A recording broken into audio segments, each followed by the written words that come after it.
Hello, friends, and welcome to Weekly Witness, Texas Impact's weekly opportunity for mainstream Texans of faith to learn about public policy issues here in the great state of Texas and have a conversation about how you can engage in the process.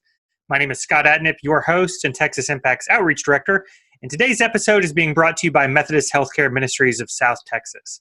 And today, we are bringing you a special edition of Weekly Witness with audio from Faith and Democracy, Lifting Houston Faith Voices for Justice. Today's episode features the Faith Leader panel.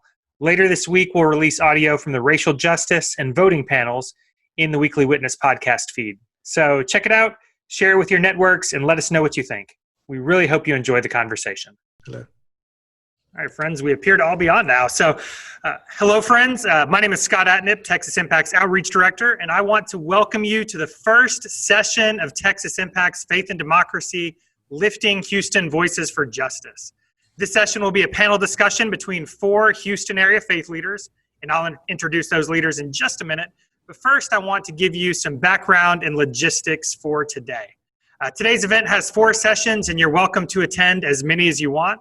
This is the third in a series of conversations Texas Impact is hosting throughout the state of Texas this summer and fall, featuring faith leaders, community leaders, advocates, and Texas Impact staff, talking about the importance of Texans of faith participating in the policy process and discussing nuts and bolts strategies for you and your congregation to be effective participants in democracy. And for those unfamiliar with Texas Impact, we are the state's oldest and largest interfaith network. We're a membership organization, and if today's event inspires you to become more involved, we hope that you'll consider joining. You can click the link in the chat that will appear there magically momentarily to find out more. Texas Impact exists to put faith into action. We equip faith leaders and their congregations with the information, opportunities, and outreach tools to educate their communities and engage with lawmakers on pressing public policy issues. We help people live out their faith in the public square, moving the faith community from charity to justice. You know, we all know that communities of faith have a heritage of service. We engage in direct acts of compassion toward the most vulnerable members of our community. And while we recognize our calling to be the hands and feet that serve our neighbors, we also believe collectively that we can make a broader impact by changing public policy.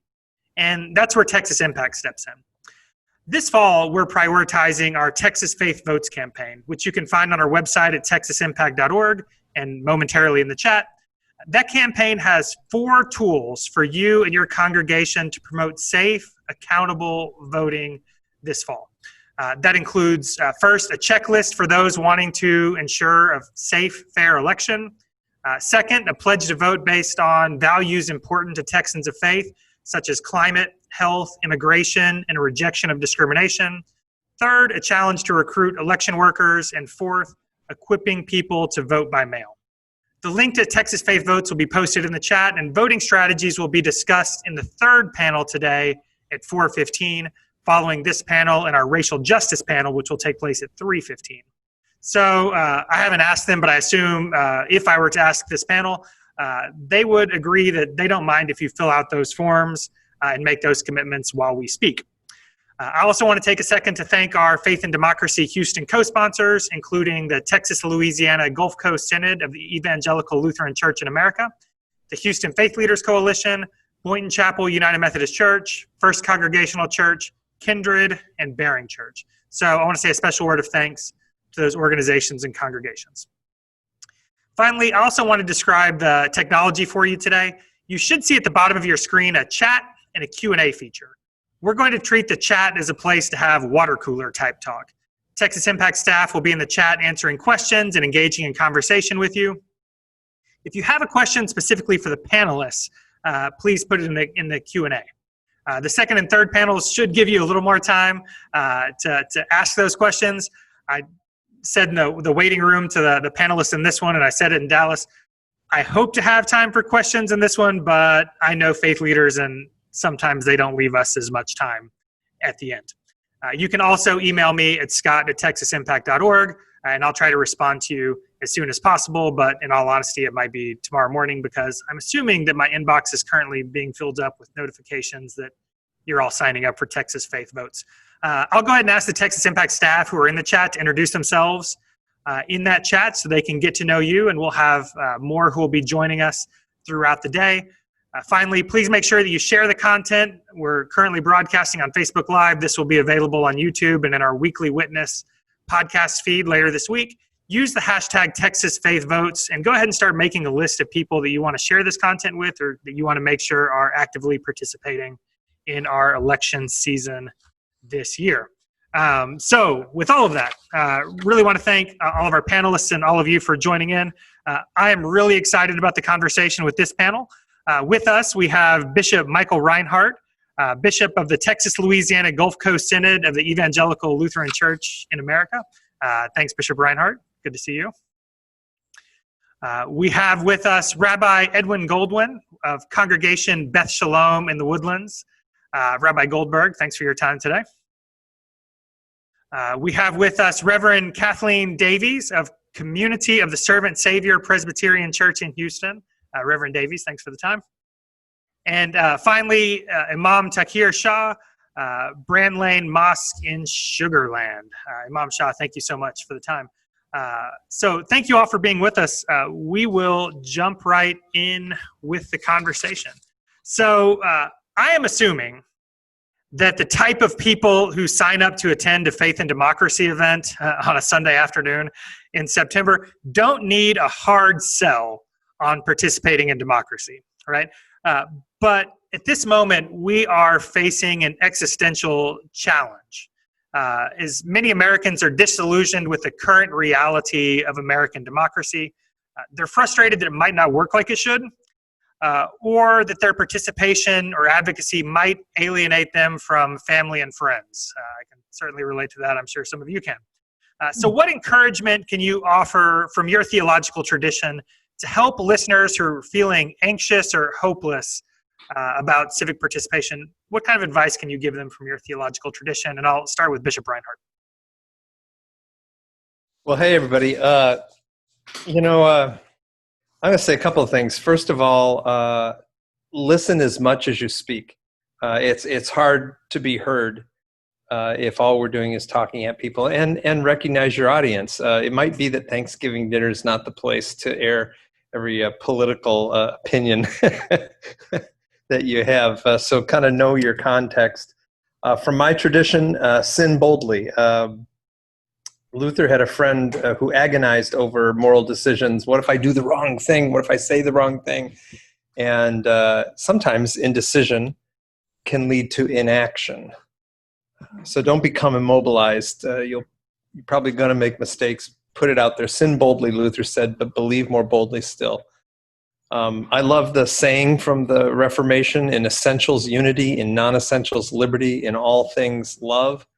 And then finally, just know that if you get up and stand on a hill and say something that matters, somebody's going to take shots at you. Somebody's not going to like what you have to say, and we just have to be prepared for that. Thick skins, soft hearts. Thank you. Rabbi Goldberg. Thank you. And again, I'm so delighted to be part of this panel and on this program.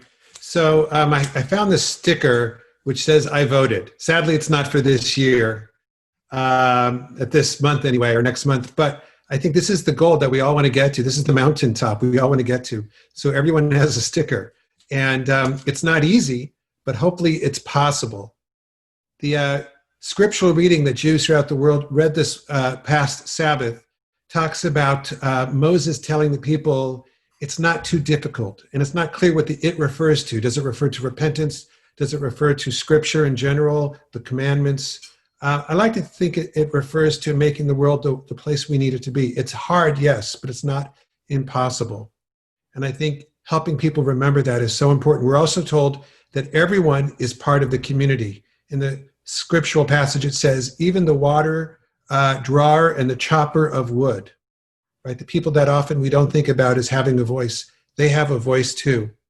And I think even though we're all on the virtual world now, as we are at this moment, and we need to be, we have to be very careful as religious leaders to remind people that social media is often an evil and not a blessing, and that it tends to make us talk but not listen, as the bishop said. And unfortunately, that means from a religious point of view, whatever we can do that's safe, as far as having some kind of community that is proactive is so important, because we have to fight the tendency that's only gotten worse to be all about the I and not about the we. We need to be a community. That's the only way we're going to survive this and thrive. Thank you.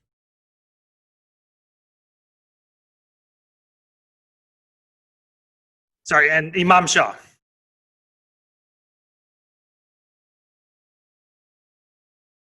You're muted. There we go. So sorry. Thank you, Scott, and thank you all the faith leaders present here today, and for giving me and everyone the platform and the opportunity to listen on a Sunday afternoon. No, it's a busy day. It's a family day. It's a service day to God. So God bless all of you.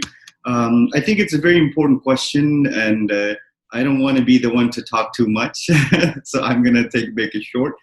I think that when it comes to, from the theological foundation in terms of civic participation or engagement, especially during this election, the choices that we have are pretty tough, and we're not sure. So some are on the borderline. Some are like, I don't even know whether I should participate or not. So I would say that from a faith perspective, from our religion, from Islam, participation in our civic engagement duty is standing up and speaking your voice, and not just speaking, but also as the bishop and the rabbi mentioned, that listen, but also it's more. I would add that it's about doing something and getting involved. A lot of times we speak, and everybody has an opinion on something, and everybody has a view on something. They have a perspective on something, but when it really comes down to it, we're not really there. Everybody has. It's like everybody is giving you an opinion. Oh, you should do this, and we should do that. But when it comes down to the event, no one really shows up, right? So it's kind of like that. When something wrong is happening, you don't just speak about it in a platform, in a panel discussion, or in a discussion in a social gathering, but when the time comes, you have to actually do something about it. And I think the Quran, there's a beautiful verse in the Quran in chapter number 5, verse number 8, where Almighty God says that, "O you who believe, stand out firmly for God, and be just witnesses, and let the enmity and hatred of others make you to uphold a justice. Be just, that is nearer to piety, and fear God, where verily God is well acquainted with what you do." So it's a responsibility, not just, but it's something that we have to stand up for justice, for the rights, for everyone to be included in it. Thank you. And Reverend Davies.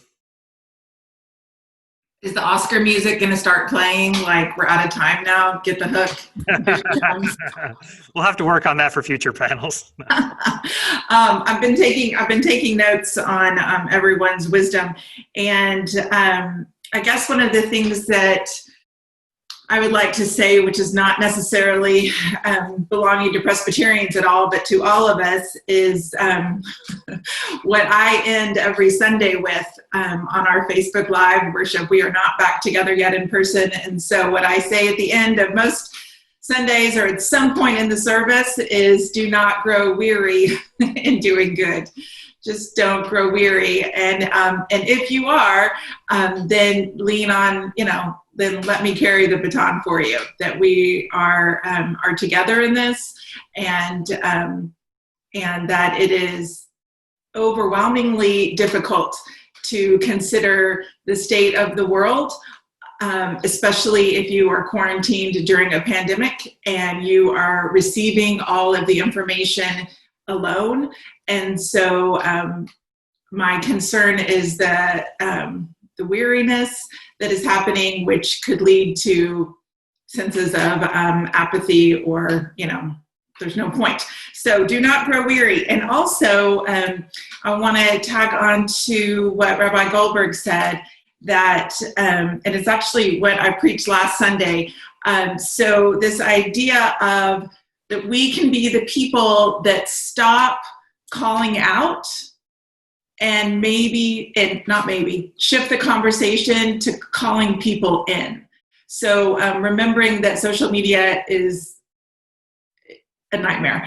And so this idea of, getting some points for myself by calling you out when the kingdom of God is about calling people in, and that it is never about winning, right? It is always about reconciliation and relationship.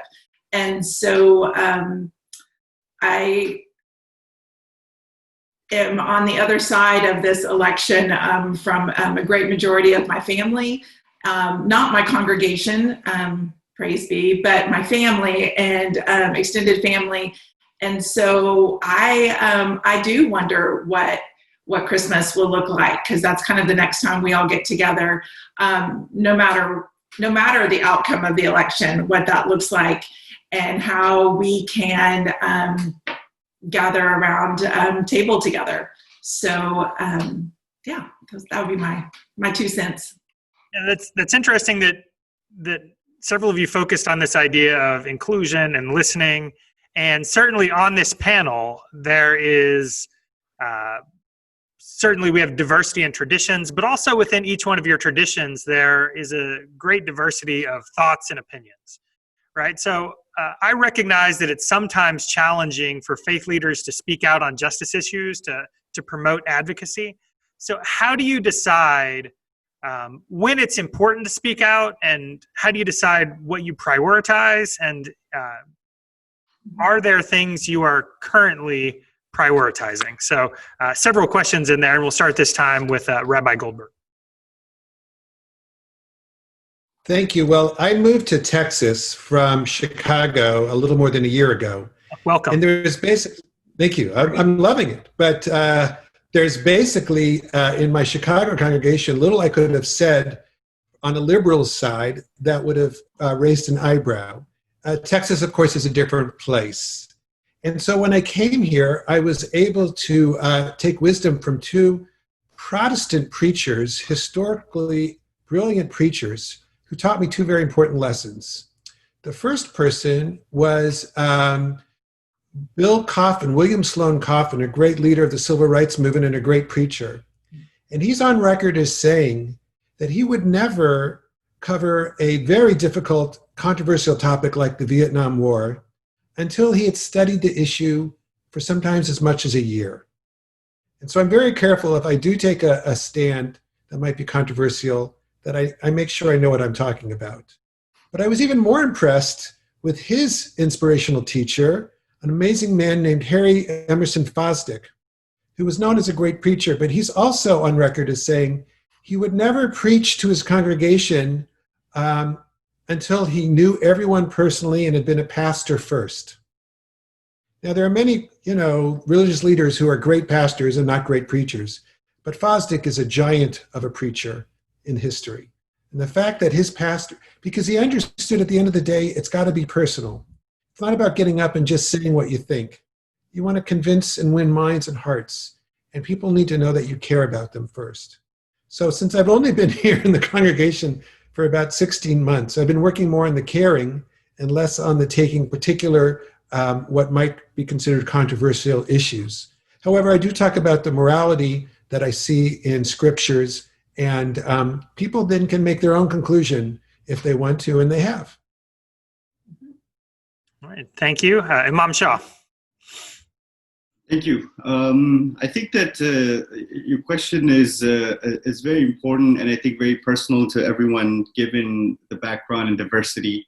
And I would add, when it comes to Muslims and the Muslim community, there are a lot of things that could be talked about or mentioned here.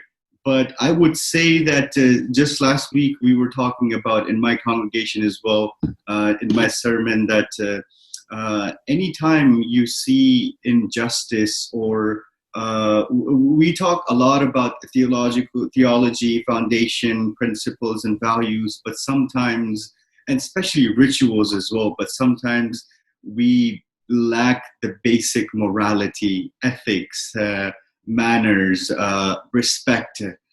These are some of the basic things that I see that even in our younger folks, our youth, our younger generation, they don't know when to, or when is the appropriate time to ask question, or or you know, how to approach a matter. So I would say that one of the focal point of my teaching nowadays, or my sharing during my sermon, is to bring about people to the basic etiquettes of communication and interaction, and standing up for basic things, such as probably, like, you know, not littering or not hurting somebody's feeling. You can't come to pray to God while on the way you've hurt someone, or you've caused pain or someone knowingly and not knowingly. So there are many things that you're absolutely right can be brought up, but I think it really comes down to if you have some basic principles and foundation, and you can apply that to everyone. When it comes to the ideologies and many things that are going on, I think that Rabbi Edwin Goldberg had said some very important points there, and I take that as an advice for me as well, that, you know, some things can be very controversial, and we're not really fully aware of everything, all the ins and outs of it. Reverend Davies. I agree, of course. Communication is so crucial, mutual respect and civility. I think that I'm very frustrated that it seems ridiculous to say I'm frustrated by the pandemic, but I am. I'm frustrated with the timing of everything. I think this was really an important year to be in community, and the fact that we're not has made conversations very difficult and one-sided. And I told my congregation about 3 months ago that I realized that my worship leadership has become more of a fireside chat, like, so I'm just talking to you, instead of like this, you know, worshipful experience for them, I think, probably. So they probably have gotten to know a lot more about me, but it's been very difficult to have that time after a sermon that might be controversial, for people to kind of have their coffee and say, oh, she really went in a weird direction, or, you know, they don't have that safe place of discussing things together, and being allowed to disagree with me or allowed to question. I miss that. We're just missing that in such a big way.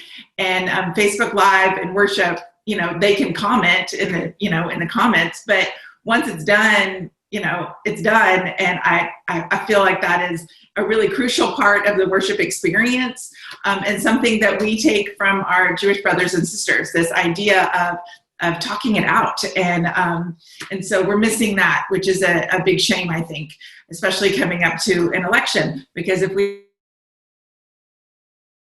then time to change. So that feels exciting. So I worry about missing out on those opportunities. One thing that my little congregation has decided is that our sign says Black Lives Matter on it, and it's not a banner that we added; it's our actual church sign. And so we were, I guess, hoping that we could start some conversations with the people that live in our community, in our neighborhood, that generally don't worship with us. And then, you know, the pandemic kept going. And so I feel like we're kind of throwing ideas out, but we're not having the opportunity to discuss them around tables or face-to-face in ways that I think would be really productive. But we are doing the work, and we are watching some really brutal documentaries and series. I highly recommend The Color of Compromise, Jamar Tisby's work. It's on Amazon Prime. We just finished it. We met every Tuesday night and we're watching it together. And afterwards I would say, does anyone have any good news? Because it's really brutal history. And so we have classes reading White Fragility. We have classes reading How to Be an Anti-Racist. And so we're doing the work, and it's isolating and really difficult. And we're really holding the line and not allowing anyone to say, when are we done with this? Or can't we just go back? Like, things were so happy in January. Like, you know, we keep saying, no, we're never going back. Like, it's still hard and it's going to be hard. So let's do the work together. So we're doing it even in our little sequestered silos, but I miss the face-to-face conversation where I think it's more likely to change heads and hearts when we're in the same room together. Our next panel today at 3:15 is on racial justice, and so I'm glad that you brought that up. And in light of that conversation, we all wish we could go back to January, but the world was certainly not perfect in January either, right? So Bishop Rinehart, I'll end with you. Yeah, I would affirm everything that we've heard so far. Rabbi Goldberg, what are you willing to educate yourself about? I think that's a really good point. If you're not willing to go deep, then you run the risk of just spouting off. That's not healthy. I really appreciate what Pastor Davies and Imam Shah said about mutual respect. I would also say, for what are you willing to advocate? If you're not willing to actually get in the game, so it's a matter of majoring in the majors. It's like, what are the top issues? And the question I even asked this morning to the congregation where I was at was, what's your burning bush? What's burning inside you? The injustice in the world that you cannot not do something about, that you cannot ignore. And those are the things where you really want to, I think, spend your capital on that. As to what I'm working on, immigration has always been a biggie, especially in this context, but for me personally, right now, police reform, we just did a justice summit, as I was telling some of the presenters beforehand, because this is a moment, right, where everybody's paying attention to this, and this is an opportunity we have. We're always advocating for the farm bill, the safety net for the poorest of the poor. That's big stuff, in my opinion. In one of the whitest denominations in America, the Lutheran Church, we're having to talk about race issues and white supremacy, and keep that at the forefront of our consciousness. And of course, there's pandemic issues and hurricane recovery. Those are the biggies on our plate right now. So that's a pretty solid list. Does anybody have any that you would add to or affirm from Bishop Rinehart's list there? Anything that's really burning in you and your congregation? Go for it. My congregation specifically, we are very concerned with transgender rights and full inclusion of the LGBTQ plus community, and very intentional about trying to help people understand the connection between policy and personal lives. So because I feel like we have a little bit of a disconnect there. So that's something for us. Okay. Anybody else have anything that you just feel really strongly about that folks should be thinking of? You're muted. I think that one of the important issues that are being oftenly discussed within the Muslim communities, and I think all over the nation, is the racial injustice. Because Muslim community is a very diverse community. You have a lot of Black members of the community. You have Asians. You have whites. You have people from all of the backgrounds. So that's one of the very important issue. And I think that there's a lot of discrimination in terms of misrepresentation of Muslims and not really understanding the perspective of Islam, and how Islam is a very peaceful religion, just like all Muslims. Everybody else is striving to have a good life, a good future for their children. Similarly, Muslims are also having the same struggle. But these are some issues. So I hope that it brings some light to that. Yeah. Anybody else have anything to add to that list? We're making a pretty solid list now. It's a good list, and we're on board with it too. Speaking of issues, right, one of the things that is in the forefront of everybody's mind this year is voting in the upcoming election. And faith communities are engaging in the election and in democracy in many ways. We've already mentioned Texas Impact's Texas Faith Votes campaign. Some people see voting as a form of advocacy, voting for candidates who will take actions on specific issues, while others see voting as an exercise of a civil right. Of course, both of these perspectives have merit, and there are many other perspectives as well. So what perspective does your faith tradition bring to the idea of voting, of participating in democratically held elections? And what do you hope members of your community will keep in mind during election season? And this time we'll start with Imam Shah. Great. I think that this is the opportunity and this is your time to get involved, right?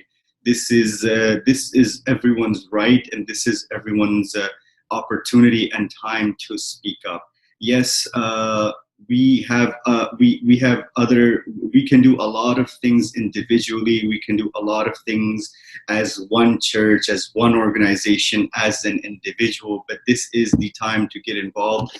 And I encourage all of the participants and listeners and followers, whoever is listening, to not take this lightly, getting involved in the process. I know that the choices may be very difficult for everyone, the choices that we have in the election that's coming up. Maybe you disagree, maybe you agree with it wholeheartedly, whatever it is, or maybe you don't disagree, maybe you disagree with both the candidates and their views, right? And I think that when it comes to life, you will never find a perfect match. I think you in anything, right? You can't even have we can never have a perfect system that we say, so this is it, and this is exactly what I want, and that's just it. Even when it comes to marital relationships, right? We always have disagreement with our spouse. We have disagreements with our children. Our children disagree with us, right? And we disagree with them. We have disagreements with everyone. So similarly, just because you have a disagreement on certain points, you have to pick up the points, focus on the more important points that mean to you, and take that as a point of advocacy, as a point of getting involved.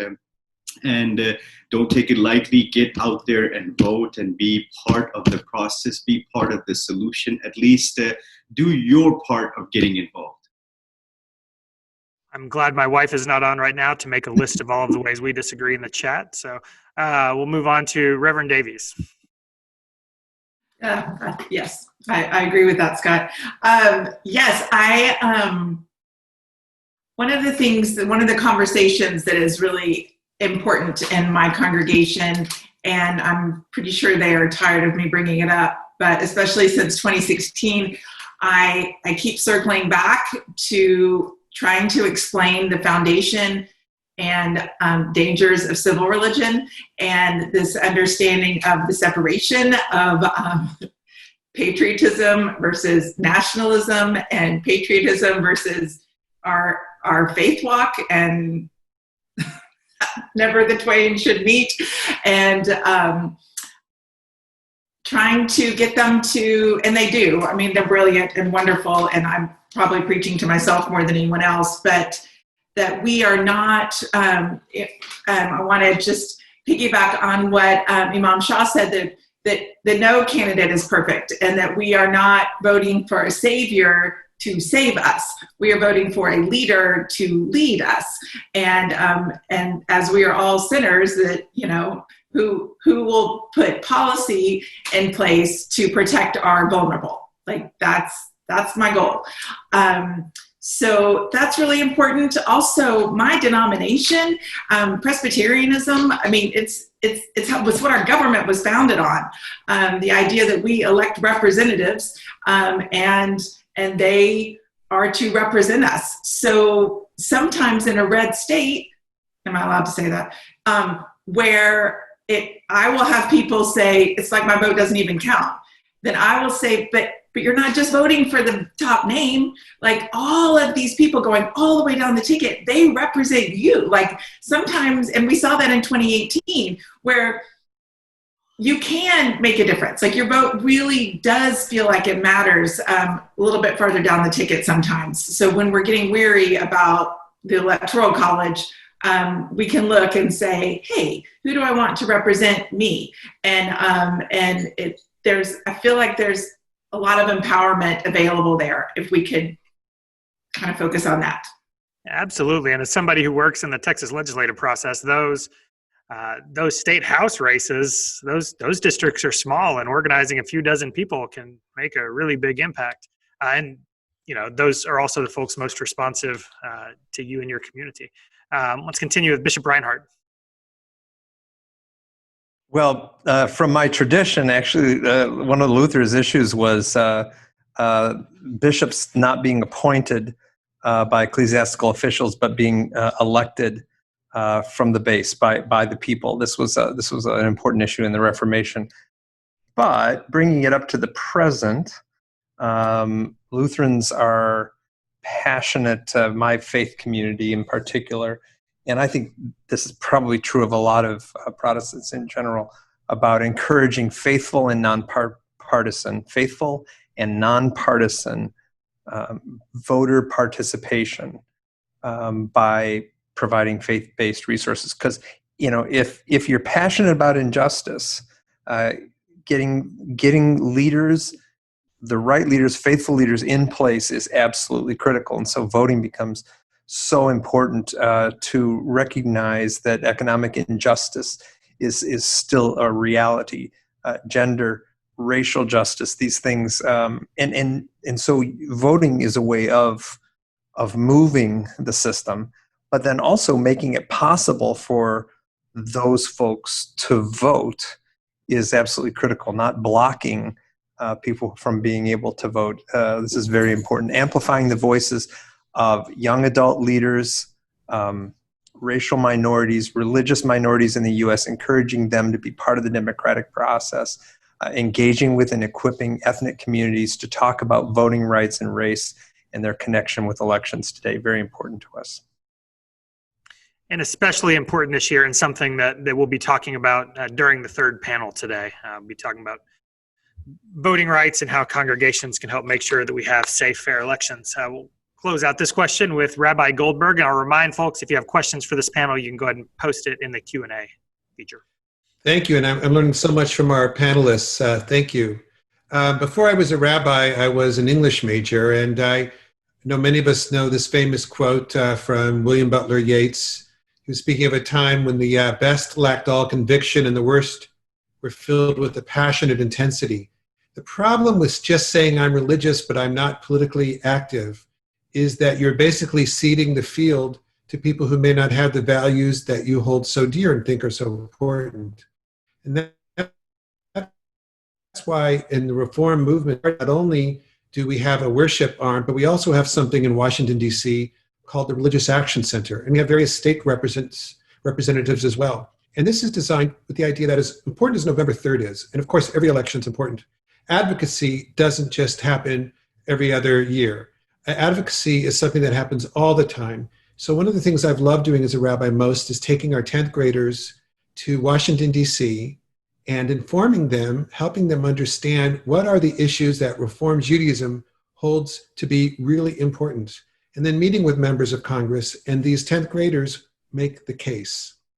And every now and then someone will say, but what if someone doesn't agree with the Reform movement's position on X, Y, or Z?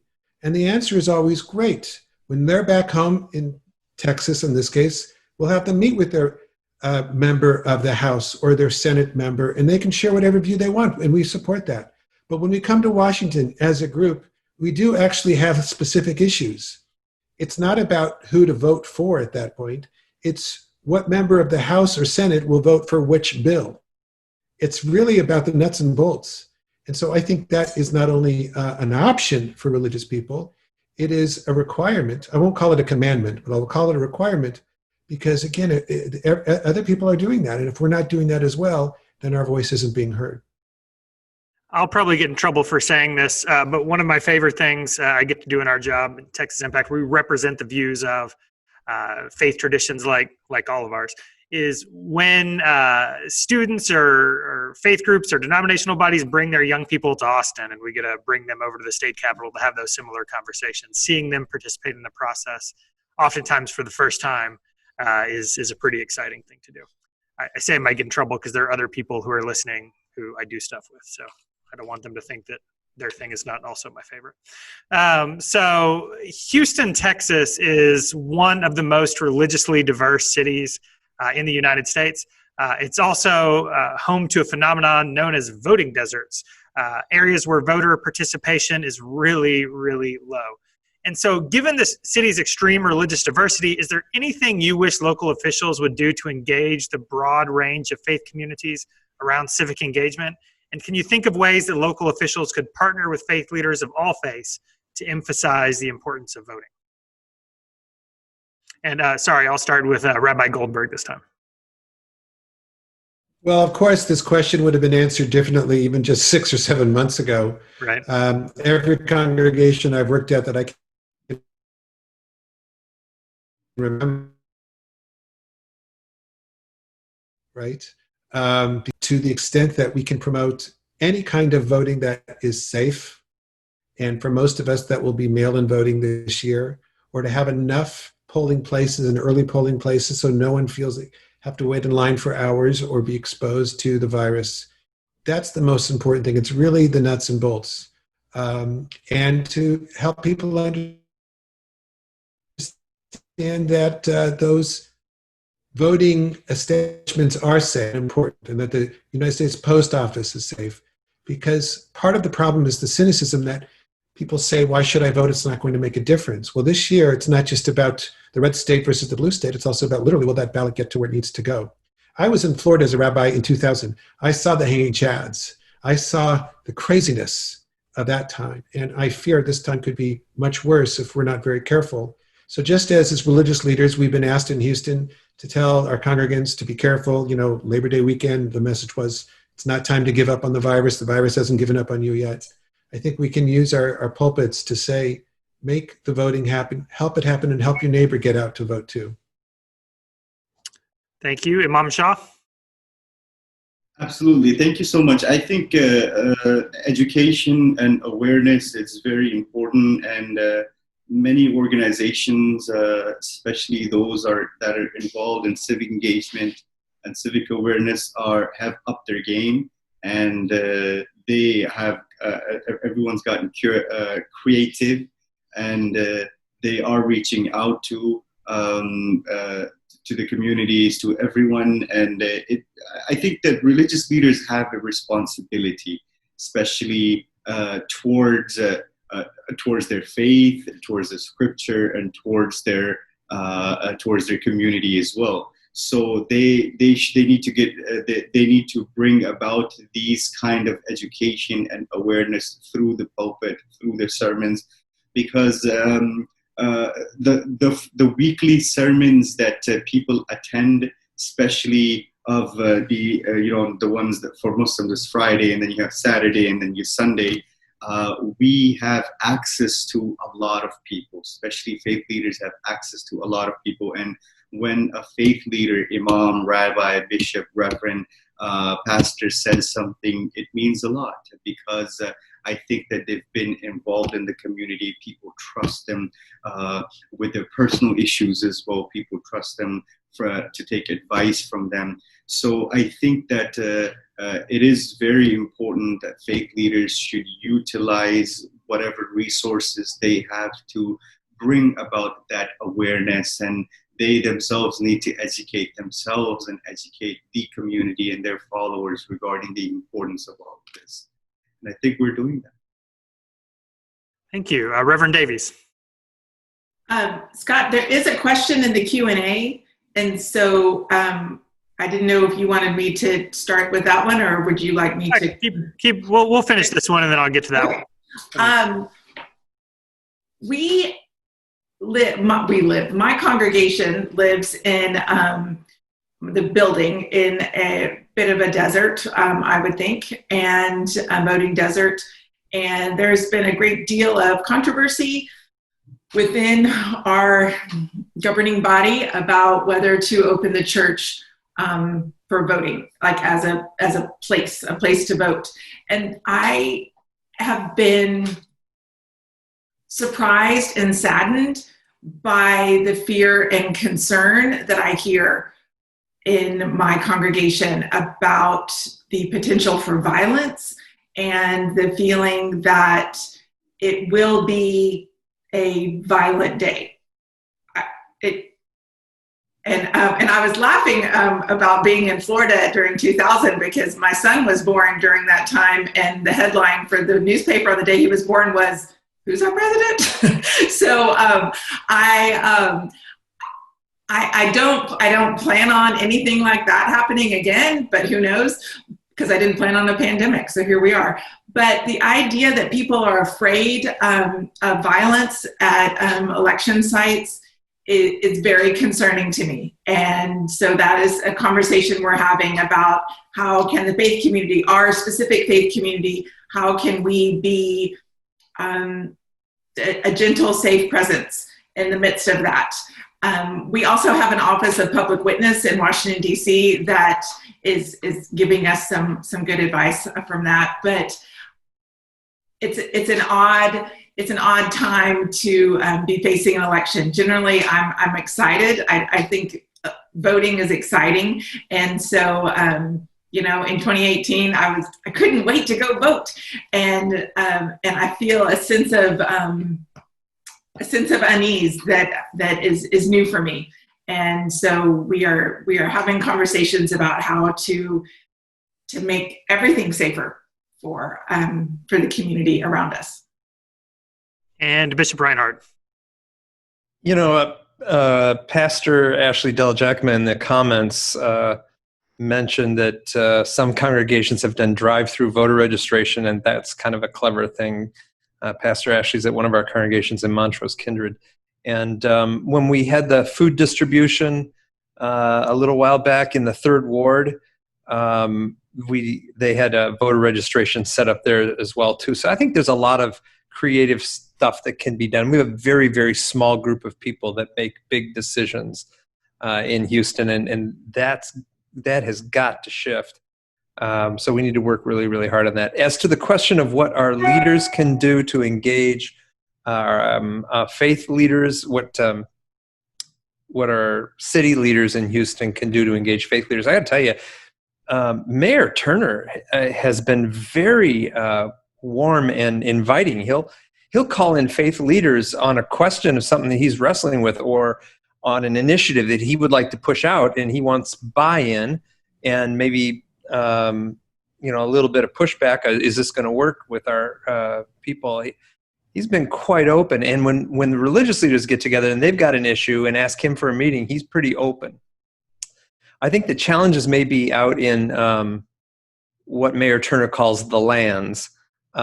Sugar Land, where Imam is, the Woodlands, where the Rabbi is, Pear Land, those folks. It's a little bit different. I don't get calls from anybody up here. I live in Conroe, actually, and I don't get calls. I don't know about you up there in Huntsville, Scott, but asking for the religious leaders to come together and weigh in on anything. However, I'll say this. I called the mayor of Conroe one time and asked him for a meeting, and he said, "How about tomorrow at 2:00?" I mean, so there's an openness. There's just probably not a structure set up for that to happen, and I think that's healthy for political leaders. And I don't mean by being partisan. I mean by city officials listening to the faith leaders, and also in using the faith leaders to get stuff out, because there's so much connectivity with the base of the community, with the folks that are really out there. I think this is important. So I'm going to close us out with a question from the Q&A, but also just give you all a chance for closing thoughts. So the question from the Q&A that I'll end us with is, how can we as people of faith discover what each of your traditions think about specific issues? Is there a place with that information? For example, what Lutherans think about gun violence, or what any of our traditions think about voting rights. Do you have a place where folks can go? And then I'll just ask you to close it out with your thoughts on what you hope people will do leaving here today. So either or both of those that you want to tackle. Anybody want to start that one? Excellent. Reverend Davies. It's interesting because Bishop Rinehart and I are both in denominations that have a great deal of variety within their flagship titles. So there are lots of different kinds of Presbyterians. There are also a lot of different kinds of Lutherans. And I know there are a lot of different kinds of everybody, but so I hesitate, and I know the asker of this question, so she knows what I'm going to say. But when you are going to look up information about what Presbyterians believe about certain things, you could be looking at a completely different Presbyterian denomination. Does that make sense? So just like with Lutherans, you could be looking at something that is definitely not ELCA. And so I think that you have to dig a little bit deeper. And so I'm part of the PCUSA, the Presbyterian Church United States of America. And so it would be very easy to go to pcusa.org and type in gun violence and voting rights, and all of that information will be there. I mentioned the Office of Public Witness earlier. Our platforms are very easy to find. And I think I can speak for all of us that we are all against gun violence, but that we have to be careful to not, just like I don't represent all ordained women in the world, then I also don't represent all Presbyterians. If only I did, but I do not. So we have to be careful about digging into those issues. Also, thanks so much for having me. And I feel like this is the most social I've been in a while. So I appreciate them being let out of my my own worship space. And it feels like one of my meetings at Interfaith Ministries of Greater Houston. Like, yes, look at us all together. So I appreciate the invitation, Scott. Yes, indeed. Thank you, Imam Shah. Any closing words today? Yeah, I think that I'd hope that by listening, everybody who's listening, everyone who will listen to this webinar later, because it's saved and I think it's recorded as well, that we have made a little effort and maybe contributed, if you were in the middle or in the borderline, that we were able to make a convincing argument for you to get out there and to get involved and participate in the voting process. And that's all we're here to do. We want to contribute and be part of the solution, not of the problem. We want to make sure that we bring about that good in our community and from our community. And we want to make sure that our leaders work for us, not against us, and that we do our part in making that selection and being part of that selection. Thank you so much for having me, and it was a pleasure and honor listening to you and participating in this webinar, Scott. All right, thank you, and thanks for being here. Rabbi Goldberg, closing thought quickly? Well, I want to thank Reverend Davies for this beautiful image of calling out versus calling in. And in the Jewish tradition, there are so many different ways to answer any of those questions. But I think the key thing about good religion in general, not just good Judaism, is that we remember the questions are sometimes even more important than the answers. So at the beginning of the Bible, God asked Adam and Eve the question in the garden, where are you? But it's probably more of a question of who are you? And that's what I want all of our people to wrestle with, that question, who are you? Because if they take the time to remember who they are, then they'll know what they have to do. And that's what we need. We need people to think and then to act. Thank you. And very quickly, I'd never like to put a bishop on the clock, but Bishop Rinehart, want to close us out? Yeah. So if you want to know ELCA opinions on various things, you can go to ELCA social statement. You can type in Google ELCA for Evangelical Lutheran Church in America social statements. I put the link in the chat. And I'll say this, those statements sometimes represent a range of opinions. And even if you don't agree with where they land, they're always well researched, and there's a chunk of information that you can get from it. So it's a good spark. I would say, as kind of a closing volley, find your burning bush, and focus in on that one thing. And we're reading the Exodus right now in the lectionary, and that's the master story of the Hebrew Bible, that God's redemptive action in the world is liberation from slavery, injustice, and oppression. And Isaiah said the same thing. The Spirit of the Lord is upon me, for he has anointed me to preach good news to the poor, recovery of sight to the blind, freedom for the oppressed, liberation for those who are captives. And Jesus, when he stood up in his hometown congregation, read that very passage. That's what the church is about. So identify your burning bush and be of good courage. That is quite a way to close. I'm going to ask our Texas Impact staff if somebody can put the link to the 3:15 panel in the chat. We'll take a quick break, and then we will see you for a conversation on racial justice that will be moderated by my friend Reverend Linda Davis. Bishop Rinehart gave a shout out to Reverend Ashley Della Giacomo, who will be one of those panelists. So I hope you'll tune back in 15 minutes for that.